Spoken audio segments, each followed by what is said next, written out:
শুরু হচ্ছে সুরায় রাফার লেখা উপন্যাস আমি শুধু চেয়েছি তোমায়।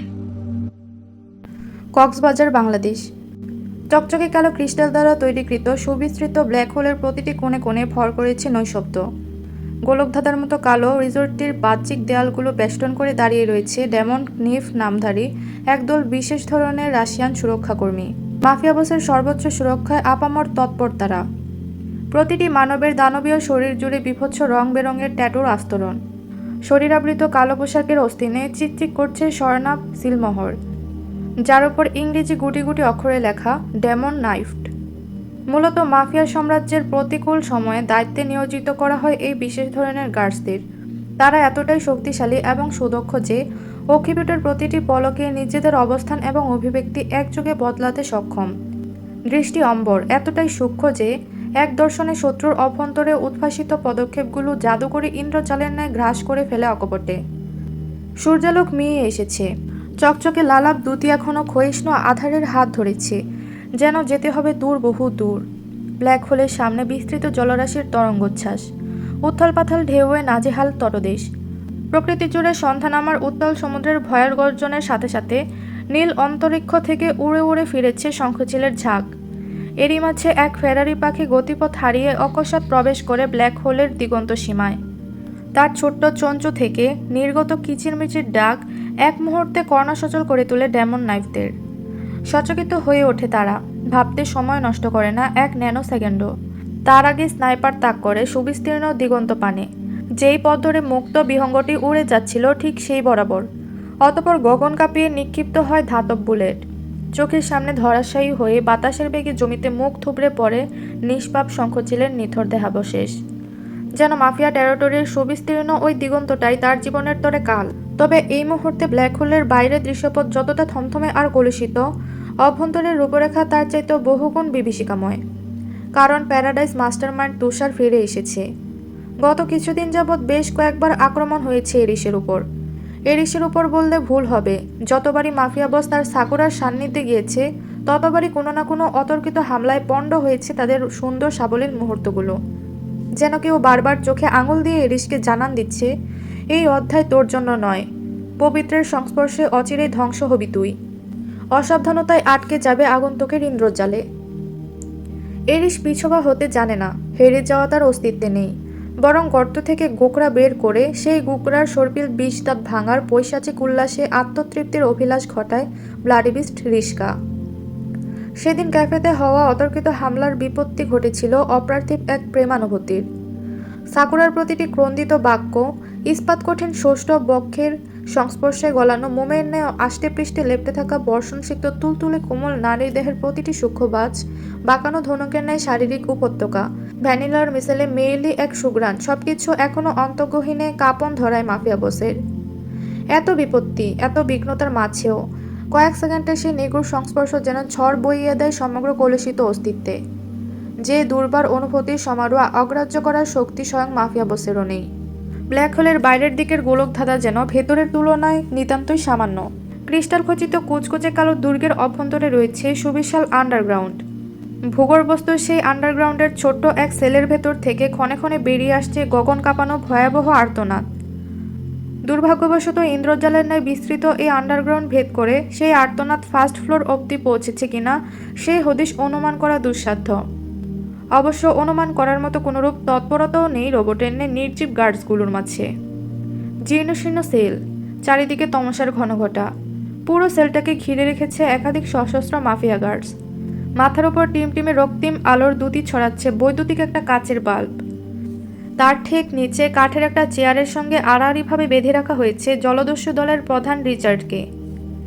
পায়ের নখ থেকে শুরু করে মাথার চুল অবধি সমগ্র শরীর রক্তাক্ত তার। অবচেতনায় টলছে মস্তক, ছিন্ন ভিন্ন মাংসপিণ্ড, এবড়ো থেবড়ো ক্ষয়িংস ঠোঁটের ফাঁক গলিয়ে অতর্কিতে গড়িয়ে পড়ছে লালা মিশ্রিত উৎকট রক্তপ্রবাহ। যেন হিংস্র এক জানোয়ারের কবলে ধরাশায়ী সে। বলবান স্থূলকায় শরীরটা লুকিয়ে পড়েছে সম্মুখে, তবুও তীব্র অগ্রাসনে ওর মুখোমুখি দাঁড়িয়ে তুষার। প্রচণ্ড ক্রোধে মস্তিষ্ক ফেটে পড়ছে তার। চিরাচরিত স্থির থমথমে চোখ দুটোতে ভর করেছে পরাশক্তির ন্যায় দানবীয়তা।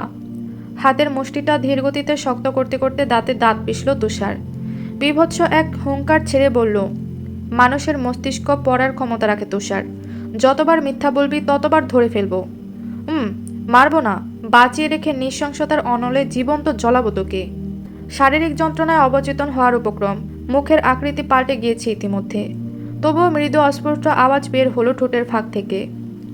আমি কেবলমাত্র ব্লাড ডায়মন্ড চাই, অন্য কিছু নয়। পুরুষালী সডৌলা নাসারন্ধ্র তরতর করে ফুলে উঠল মুহূর্তেই। তামাটে বর্ণের ধারালো চোয়ালখানা শক্ত হলো ক্রোধে। বিক্ষিপ্ত নয়নজোড়া রিচার্ডের আধো আধো চোখের মাঝে তাক করল তুষার, যেন লক্ষ্য স্থিরকৃত সূক্ষ্ম এক মরণাস্ত্র। প্রগাঢ় চাহনে স্থির রেখেই ছুড়ল কঠোর বাক্য। আমি শেষবারের মতো জিজ্ঞেস করছি, তোর গডফাদার কে? কি উদ্দেশ্য তার? আমি আমার গডফাদার, উদ্দেশ্য ব্লাড ডায়মন্ড। কণ্ঠনালী ভেদ করে বাক্যটা বেরিয়ে আসার সঙ্গে সঙ্গে ওর চোয়াল আর কণ্ঠনালীর মাঝ বরাবর শক্ত হাতের আপার কাট বসিয়ে দিল তুষার। মুহূর্তেই চোয়াল ভেঙে উঠে গেল নাসারন্ধ্রভাগে। ফের কয়েক সেকেন্ডের মাথায় জায়গা মতো ফিরে এসে ছড়ছড় করে ভেঙে গেল সামনের কয়েক পাটি দাঁত। অনিয়ন্ত্রিত রক্তপ্রবাহে সিক্ত হয়ে উঠল লোকটার সমগ্র মুখমণ্ডল। অসম্ভব ক্রোধের তাড়নায় কাঁপছে তুষার। মুখগহ্বরে অবস্থিত মিন্ট ফ্লেভারের চুইংগামটা ঠোঁটের সাহায্যে ছুঁড়ে ফেলে আবারও নতুন উদ্যমে আপার কাট দেওয়ার প্রস্তুতি নিলে পেছন থেকে ওকে কর্কশ স্বরে বাদ সাধল কেউ। Don't do this. পরিচিত ভরাট কণ্ঠস্বর কর্ণগহ্বর ছুঁতেই থমকালো তুষার। রাগান্বিত সত্তাটাকে খানিক পরাস্ত করে নির্দ্বিধায় পেছনে দৃষ্টিপাত করে সে। রক্তিম বাল্বের টিমটিমে আলোতে দেখতে পায় কালো ফর্মাল শার্টের উপর মসৃণ ভেলভেট ওয়েস্ট কোট পরিহিত এক বলিষ্ঠ লম্বা অবয়ব। মুখের আদল ঝাপসা হলেও ব্লাডি মনস্টারকে চিনতে অসুবিধা হয় না তুষারের। অগত্যা কুর্নিশ জানিয়ে হ্যাসূচক মাথা নাড়ায় সে। নিভৃত কদমের সামনে অগ্রসর হয় মাফিয়া বস। এগিয়ে এসে শূন্য অভিব্যক্তিতে মুমূর্ষু লোকটার মুখোমুখি হয়ে বসল সে। বাম পাশের উরুর উপর ডান পাশের উরুটা আড়াআড়িভাবে স্থাপন করে শটান করল পৃষ্ঠদেশ। হাতে রাখা হুইস্কির গ্লাসটা পাশে ছুঁড়ে ফেলতেই ঘর কাঁপিয়ে আওয়াজ হলো ঝনঝনিয়ে। সামান্য আওয়াজে শরীর জুড়ে খেলে গেল হিমবাহ। আতঙ্কে রক্ত সরে গিয়ে ফ্যাকাশে হয়ে উঠল জলদস্যু লিডার রিচার্ডের মুখমণ্ডল। অজান্তেই শুষ্ক একটা ঢোক গেল সে। অকস্মাৎ কণ্ঠনালীতে অনুভব হলো রক্তের বিভৎস নোনতা স্বাদ। কিঞ্চিত চোখ উঁচিয়ে ঝাপসা নয়নে দৃষ্টিপাত করল নির্জীব অভিব্যক্তিহীন মরীচিকার পানে। অশুভ এক শূন্য দৃষ্টির মুখোমুখি হতেই ধরফরিয়ে উঠে তার সমগ্র অস্তিত্ব। এদিক ওদিক মাথা নাড়িয়ে ভয়ার্ত স্বরে বলতে শুরু করে, আমি কিছু জানি না, আমি সত্যিই কিছু জানি না। মাফিয়া বস বিন্দু পরিমাণ কর্ণপাত করে না সেসবে। উল্টো উৎভ্রান্ত তুষারের পানে দৃষ্টিপাত করে ঠান্ডা গভীর গলায় বলে, কি হয়েছে তোমার আজ? একটু বেশি ডিস্টার্ব মনে হচ্ছে। রেগেমেগে তুষার কিছু একটা প্রত্যুত্তর করবে, তার আগেই ফের গ্রীবা ঘোরালো ইরিশ। রিচার্ডের রক্তাক্ত মুখটা গভীর দৃষ্টে পরখ করে ঠান্ডা আওয়াজে বলে ওঠে, ড্যাগারের হাতল দিয়ে মুখ ভেঙে দাওনি কেন? এখনো কথা বলার শক্তি কোথায় পায় ও? মাফিয়া বসের এহেন শীতল ধারালো আওয়াজে বিস্ফোরিত হলো তুষারের দুনয়ন। জুৎসই প্রত্যুত্তর করার জন্য তাকে ভাবতে হলো কিয়ৎক্ষণ। ঠিক সেই মুহূর্তে কঠোর আওয়াজে আরেক দফা বিস্ফোরণ ঘটালো মাফিয়া বস। হাতের রিভলভারের নলের সাহায্যে তুলে ধরল লোকটার ভঙ্গুর চিবুকখানা। হাঁপড়ান্যায় উঠানামা করা শ্বাস প্রশ্বাসে কিঞ্চিত ব্যাঘাত ঘটল বোধ হয়, যার দরুন বেরিয়ে এলো চোখের কোটর। সেদিকে স্থির দৃষ্টিপাত করে এরিশ বলল, রক্তপাত ঘটিয়ে অযথা নিজের এনার্জি নষ্ট করার মানে হয় না। আমি আপাতত এসবের মুডে নেই, চলো একটা গেম খেলা যাক। মাফিয়া বসের প্রতিটি পদক্ষেপের উপর আস্থা রয়েছে তুষারের। ফলস্বরূপ আশ্চর্য হলো না সে। এখনও যন্ত্রের ন্যায় স্থির তার মুখাবয়ব। ওদিকে এরিশের বাক্যকে হেয়ালি মনে হলো রিচার্ডের নিকট। সে কপাল গোছালো খানিক, অস্পষ্ট আওয়াজে বলল, গেম? কিসের গেম? ঠোঁটের ডগায় খেলে গেল ক্রূরতা। নেত্রদ্বয়ে উদ্ভাসিত পৈশাচিকতা ধরে রেখেই আত্মা কাঁপানো শীতল আওয়াজে জবাব দিল mafia boss, my most favourite game, Russian roulette. এই যেন শুধু নামে নয়, বস্তুত হৃদয়হীন এক পৈশাচিক এক আত্মা, দ্য ব্লাডি মনস্টার। নয়তো এমন একটা নৃশংস গেম কি করে কারোর পছন্দের হতে পারে? অন্তরাত্মায় একযোগে প্রকম্পিত হলো রিচার্ডের। মাত্রাতিরিক্ত শঙ্কায় সে ধরফরিয়ে উঠে বলল, না, এটা গেম নয়, এটা একটা মরণ ফাঁদ। এক্স্যাক্টলি। আজকে গেমটা রাশিয়ান রুলেট থেকে একটু ভিন্ন, কারণ আজকের খেলায় তোমার কোনো প্রতিদ্বন্দ্বী নেই। তুমি একাই খেলবে এবং তুমি একাই হারবে। এরিশের কথায় উত্তেজনার মাত্রা দ্বিগুণ হলো রিচার্ডের। সে তার স্থূলকায় মুমূর্ষু শরীরটাকে বাঁধনহারা করার চেষ্টায় নড়ে চড়ে উঠল ফের। প্রচণ্ড ব্যথায় গোঙাতে গোঙাতে বলল, মারলে এখনই মেরে ফেলুন, শুধু শুধু এত নাটকীয়তা কেন? এইটুকু সাহস নিয়ে ব্লাড ডায়মন্ডের স্বপ্ন দেখছো? This is insane. তোমাকে যে পাঠিয়েছে তার আরেকটু ঘিলুর প্রয়োজন। আই থিঙ্ক আন্ডারওয়ার্ল্ডের কোনো এক দুধের বাচ্চা সে। ধূর্ততা থাকলেও অভিজ্ঞতাটা ঠিকঠাক নেই। দ্যাটস ওয়াই পদে পদে ভুল হয়ে যাচ্ছে। কটাক্ষের সরে বাক্য কটা শেষ করে তীরের ফলার মতো এক ভ্রু উছালো এরিস। রিচার্ড হাঁপাতে হাঁপাতে বলল, আগেও বলেছি, এখনও বলছি, আমাকে কেউ পাঠায়নি। আমি ব্লাড ডায়মন্ডের সন্ধানে এখানে এসেছি। ওর প্রত্যুত্তর শুনে সিংহের মতো গর্জে উঠল তুষার। চোয়ালটাকে শক্ত করে ফেলল এক নিমেষে। টেবিলের উপর সশব্দে দুহাত ভর করে ক্ষুদ্র স্বরে জবাব দিল সে। রাশিয়ান মাফিয়া টেরিটরির অভ্যন্তরীণ বিষয় অন্য গ্যাংস্টারদের সঙ্গে বিশ্লেষণ করা ভ্রাটবাইয়ের নিয়ম বহির্ভূত বাস্টার্ড। আর এখানে অ্যামাজনের তুচ্ছ এক পাইরেটস হয়ে ব্লাড ডায়মন্ডের হদিশ পেয়ে গেলি? পাইথন প্যারাডাইসকে এত নির্বোধ মনে হয় তোর? ব্লাড ডায়মন্ডের উৎস কিন্তু অ্যামাজনই ছিল। সেখান থেকেই কেউ বা কারা সংগ্রহ করেছিল পাথরটি। তাছাড়া পাইথন লিডার কি আদৌ নিয়মকানুনের তোয়াক্কা করায়? তুমি অনেক কিছু জানো। I appreciate for your master, যে তোমাকে এসব বাঘা বাঘা ইনফরমেশন দিয়েছে। But I'm not in the mood for all this bullshit. চলো রাশিয়ান রুলেট খেলা যাক। প্রারম্ভে আটকে উঠল রিচার্ড। কথা ঘুরানোর বেশ কসরত করেও লক্ষ্যচ্যুত করা গেল না ইগলের ন্যায় শিকারী মাফিয়া বসকে। সহসা রিভলভার হাতে তুলে নিল এরিস। বুলেট চেম্বারে শুধুমাত্র একটা বুলেট প্রতিস্থাপন করে বাকি 5টা স্লট ফাঁকা রেখে দিল সে। অতঃপর জোর হস্তে ঘোরালো চেম্বারটিকে, যাতে কোন স্লটে বুলেট প্রতিস্থাপিত হয়েছে সেটি অজ্ঞাত থেকে যায়। রিভলভারটি পুরোপুরি গোলকধাঁধা বানানো সম্পন্ন হলে রিচার্ডের নিকট সেদিকে বাড়িয়ে দিল মাফিয়া বস। কণ্ঠে গম্ভীর্যতা টেনে বলল, নাও স্টার্ট ইউর টার্ন। আমি 6টা প্রশ্ন করব। প্রতিটি উত্তরে নিজেকে শুট করবে তুমি। যদি তোমার উত্তর সন্তোষজনক মনে হয় তবে গেমটি এখানে পজ। আর যদি পাইথন লিডারের সঙ্গে বিট্রে করার ন্যূনতম চেষ্টাও করো তবে স্লটে উপস্থিত একমাত্র বুলেটটা নিজের মাথায় নিজেই প্রবেশ করাবে তুমি। বুলেটের তীব্র কষাঘাতে নিজেই ছিন্নভিন্ন করবে নিজের বিশ্বাসঘাতক মস্তিষ্কটাকে। পরিত্রাণের উপায় নেই। মৃত্যু অবধারিত জেনেও এই নৃশংস খেলায় নিজেকে লিপ্ত করল রিচার্ড। রিভলভারের সরু নলটাকে মাথার পাশে তাক করে অনবরত ছুটতে লাগলো ফাঁকা গুলি। একবার দুবার করে 3বারই ভাগ্যের জোরে বেঁচে গেল সে। 4 নম্বর ট্রিগার টানার সময় রাশভারী আওয়াজে প্রশ্ন ছুড়ল Aris, who is your godfather? No one. আমি আমার godfather. Shoot yourself. Python লিডারের আত্মা কাঁপানো বিস্ফোরণ আদেশ। উপায়হীন রিচার্ড তাই করল। পরপর 2টি ফাঁকা গুলি বের হলো এবারও। ভাগ্যের জোরে আরও কয়েক সেকেন্ড বেঁচে রইল সে। কিন্তু এরপর শেষ স্লটে তো ঠিকই বুলেট রয়েছে, এবং এটা সবার জানা। রিচার্ড নিজেও জানে ওর মৃত্যু আসন্ন। মুখাবয়বের নিগুড় শূন্যতা ধরে রেখে এপাশ ওপাশ ঘাড় ফোটালো এরিস।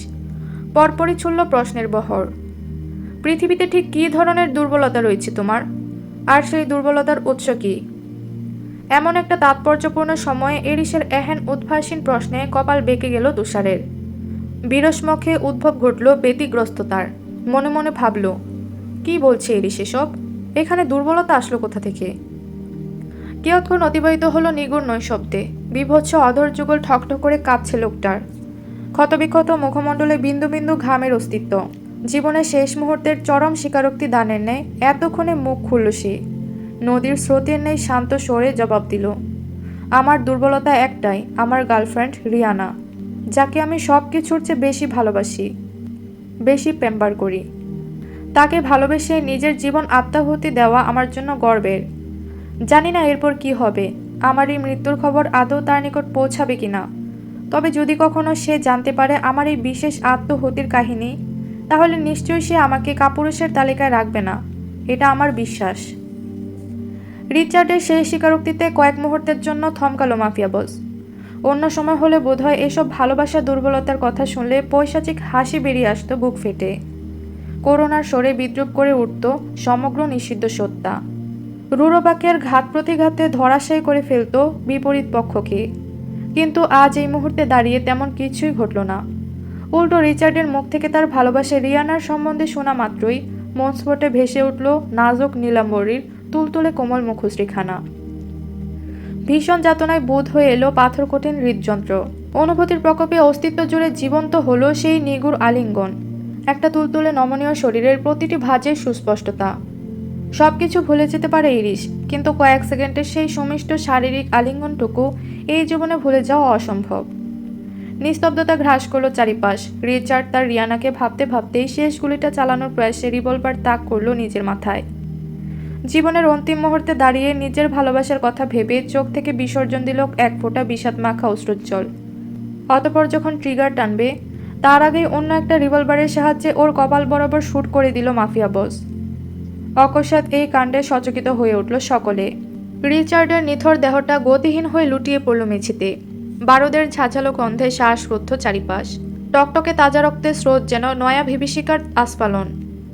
ভাবাবিক শূন্য নির্বিকার মাফিয়া বস পায়ের কাছে মুখ থুবড়ে পড়ে আছে মরদেহটা। প্যান্ট হাউসে থাকলে এতক্ষণে বোজো সুস্বাদু নৈশভোজে রূপান্তরিত হতো রিচার্ডের নির্জীব শরীরটা। ওদিকে ব্লাডি বিস্টের অভিব্যক্তিহীন ধারালো মুখাবয়ব পরক করে বাক্য ছুড়ল Tushar. I think the last time he didn't lie at all. I know. ধীরে ধীরে রিভলভার নমিত করতে করতে ছোট্ট স্বরে প্রত্যুত্তর করে ইরিশ। তাহলে গেমের রুলস কেন ভাঙলেন? আর ওকে শুটই বা কেন করলেন? কারণ আমি সেকেন্ড চান্স দেই না। অশুভ চিত্তের দায় সারা প্রত্যুত্তর। দীর্ঘশ্বাস ছাড়ল তুষার। কৌতূহলে মস্তিষ্ক ফেটে যাচ্ছে ওর। অগত্যা আরও একবার পিছু ডাকলো মাফিয়া বসকে। দৃঢ় আওয়াজে জানতে চাইল, আপনি হঠাৎ সবকিছু রেখে দুর্বলতার কথাই কেন জানতে চাইলেন ইরিশ? ইরিশ বলল, কারণ ওর দুর্বলতাই ওর ধ্বংসের কারণ। আর আমাদের উত্তরটাও সেখানেই লুকানো। Who is the godfather? গমগমে আওয়াজে কথাটা বলে লম্বা পা ফেলে হনহনিয়ে আন্ডারগ্রাউন্ড সেল পরিত্যাগ করে ইরিশ। যেন দিশাহীন এক উৎপীড়নে বড্ড বেশি ব্যতিগ্রস্ত তার অস্তিত্ব। এইটুকুই ছিল আমি শুধু চেয়েছি তোমায় গল্পের পর্ব 37। ভিডিওটি ভালো লাগলে একটি লাইক দিবেন এবং পরবর্তী পর্বগুলো দেখতে চ্যানেলটি সাবস্ক্রাইব করে রাখবেন।